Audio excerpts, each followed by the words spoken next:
These are the best matches from every WrestleMania in WWE history, starting from WrestleMania 1. WrestleMania 1 marked wrestling's leap into the mainstream, though the card focused more on aura moments and spectacle over technical wrestling. The main event of Hulk Hogan and Mr. T vs. Roddy Piper and Paul Orndorff delivered a chaotic brawl that kept MSG buzzing and established WrestleMania as the showcase of immortals.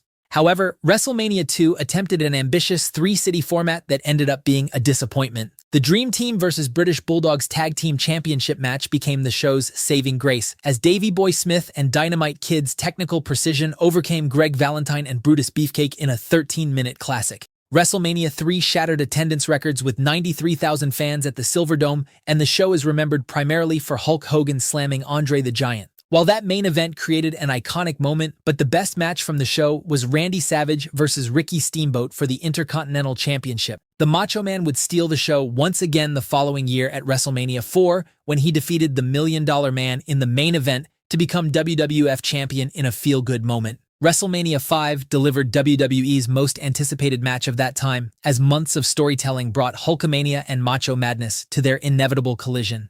The undercard featured solid performances from Rick Rude, Ultimate Warrior, and the Rockers, but it was the main event that stole the show when Hulk Hogan defeated Savage to reclaim the WWF Championship.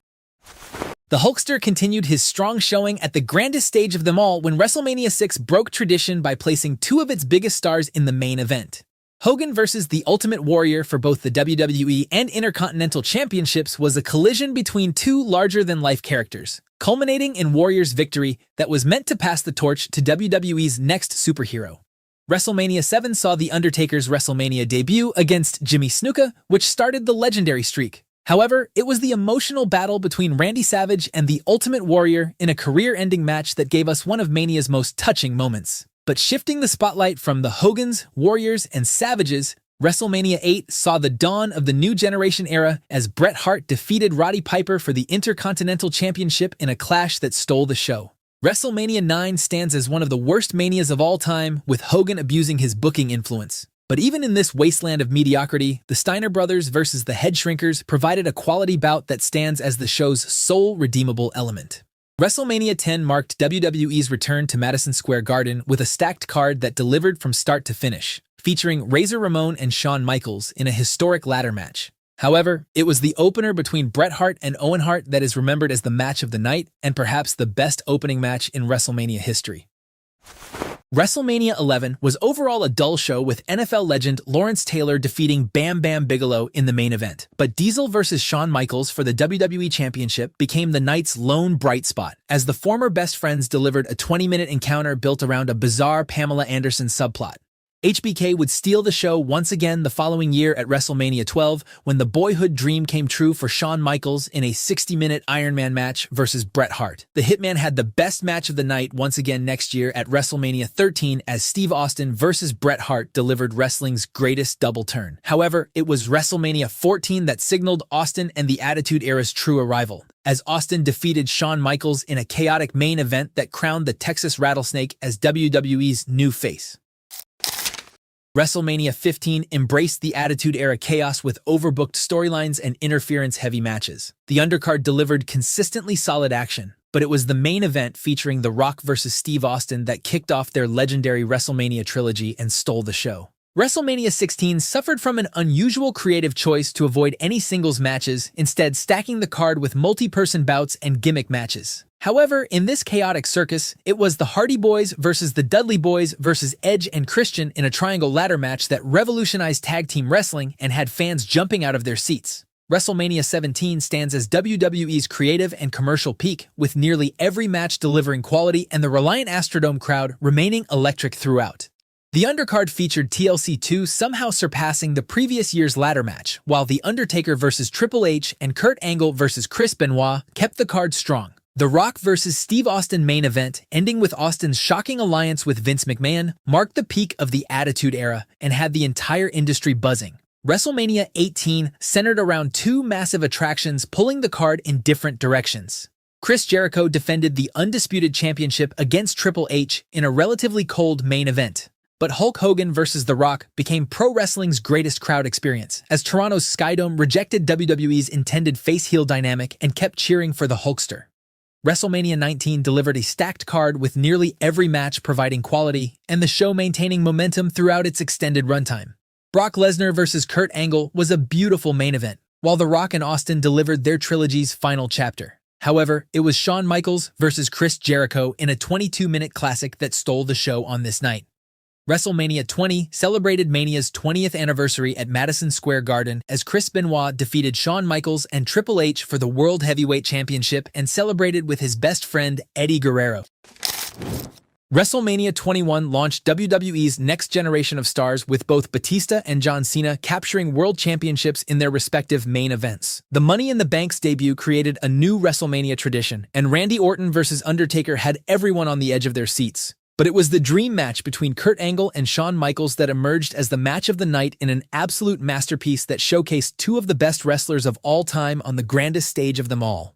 WrestleMania 22 saw John Cena retain the WWE Championship against Triple H, while The Undertaker defeated Mark Henry to continue the streak. However, the best match of the night was Edge vs. Mick Foley in a hardcore match that gave Foley his long-awaited WrestleMania moment and proved Edge belonged in the main event scene. WrestleMania 23 from Ford Field drew over 80,000 fans and featured Donald Trump versus Vince McMahon in a battle of the billionaires. The Undertaker captured the World Heavyweight Championship from Batista in a collision of powerhouses, while the Money in the Bank ladder match delivered once again. But it was the main event between John Cena and Shawn Michaels for the WWE Championship that stole the show and cemented Cena's position as the face of the company. WrestleMania 24 featured a stacked card with Shawn Michaels retiring Ric Flair and Randy Orton defeating Triple H and John Cena. However, the Deadman proved once again that WrestleMania was his yard when he defeated Edge in a chaotic main event and stood tall as the World Heavyweight Champion. This would kickstart Taker's insane run of Mania matches as the Deadman stole the show once again next year at WrestleMania 25 against Shawn Michaels in what many consider the greatest WrestleMania match of all time. This was followed by a rematch between the two at WrestleMania 26, with HBK putting his career on the line in another fantastic encounter that delivered an emotional climax. After HBK failed to end the streak, Triple H stepped up to the plate and stole the show in back-to-back streak matches at WrestleMania 27 and the historic end of an era match at WrestleMania 28 that was the epitome of absolute cinema. After overcoming the DX members, Taker stole the show once again at WrestleMania 29 when he defeated CM Punk and delivered his final truly great WrestleMania performance. WrestleMania 30 from the Mercedes-Benz Superdome created magic through Daniel Bryan's underdog journey, though the show will forever be remembered for ending The Undertaker's streak. Brock Lesnar's shocking victory over Undertaker stunned the wrestling world into silence, while John Cena and Bray Wyatt delivered a decent match. Daniel Bryan vs. Triple H opened the show as Bryan outplayed the game, then overcame Batista and Randy Orton in the main event to capture the title, creating a feel-good WrestleMania ending. WrestleMania 31 from Levi's Stadium had a weak build, but almost every match on the card delivered big time. Taker vs. Wyatt was solid. Sting vs. Triple H was full of nostalgia. Randy hit Seth with the greatest RKO in WrestleMania history, and John Cena defeated Rusev. In the main event, Brock Lesnar and Roman Reigns beat the hell out of each other until Rollins shocked the world and stole the title in a shocking climax. However, the best match of the night from a match quality perspective has to be the multi-man opener ladder match for the Intercontinental title. The match was full of crazy spots and had a feel-good ending that set the tone for the rest of the show. The tradition continued next year at WrestleMania 32 as Zack Ryder captured the IC title in one of the only bright spots of the night. WrestleMania 33 tested the audience's patience with nearly 7 hours of content, though several matches delivered big time. The Undertaker's loss to Roman Reigns closed the show with emotional weight, while the return of the Hardy Boys and John Cena's proposal to Nikki Bella created some memorable moments. But it was the absolute finisher spam fest between Brock Lesnar and Goldberg that was the highlight of the night. Both powerhouses unleashed their signature offense in a breathless sprint of spears, suplexes, and finishers that demonstrated that less can be more, with Lesnar's victory giving the show a much-needed adrenaline shot. WrestleMania 34 from the Mercedes-Benz Superdome delivered a mixed bag with the fans showing no interest in the main event and the dream match between Nakamura and AJ Styles being surprisingly disappointing. Ronda Rousey made her in-ring debut teaming with Kurt Angle against Triple H and Stephanie McMahon in an excellent mixed tag match. But it was the opener IC title triple threat, where all three men showcased their distinct styles that stole the show. WrestleMania 35 made history as the first WrestleMania to feature a women's main event, though the card's 7-hour length again tested even the most dedicated fans' patience. Seth Rollins opened by defeating Brock Lesnar for the Universal Championship, while Kofi Kingston's emotional WWE Championship victory over Daniel Bryan created the night's most emotional moment. After the match, Kofi celebrated with his New Day brothers in a genuine feel-good triumph that proved long-term storytelling and organic fan support could still create the perfect WrestleMania moment. WrestleMania 36 took place across 2 nights in WWE's Performance Center without fans due to the pandemic, forcing creative presentation through cinematic matches. John Cena and Bray Wyatt's Firefly Funhouse match deconstructed Cena's career, while Edge returned to Mania and faced Randy Orton. However, the highlight of the show was The Undertaker versus AJ Styles in a boneyard match that allowed the aging deadman to perform without limitations, giving Undertaker a dignified final victory and a proper send-off at the grandest stage of them all. WrestleMania 37 marked WWE's return to live audiences at Raymond James Stadium, with the 2-night format continuing. Bianca Belair and Sasha Banks made history in Night 1's main event, while Rhea Ripley captured the Raw Women's Championship from Asuka. The show also featured other matches like Cesaro vs. Rollins and Bobby Lashley vs. Drew McIntyre, but it was the main event pitting Roman Reigns vs. Daniel Bryan and Edge for the Universal Championship that demonstrated the Tribal Chiefs' dominance while giving Edge and Bryan their WrestleMania moments in a critically acclaimed main event. WrestleMania 38 across 2 nights at AT&T Stadium featured multiple celebrity appearances and generally strong in-ring action, with Stone Cold Steve Austin's surprise return to face Kevin Owens creating a WrestleMania moment. Brock Lesnar and Roman Reigns battled in the main event to determine the WWE's true alpha, but the highlight of the show was Cody Rhodes' return to the WWE after 6 years away.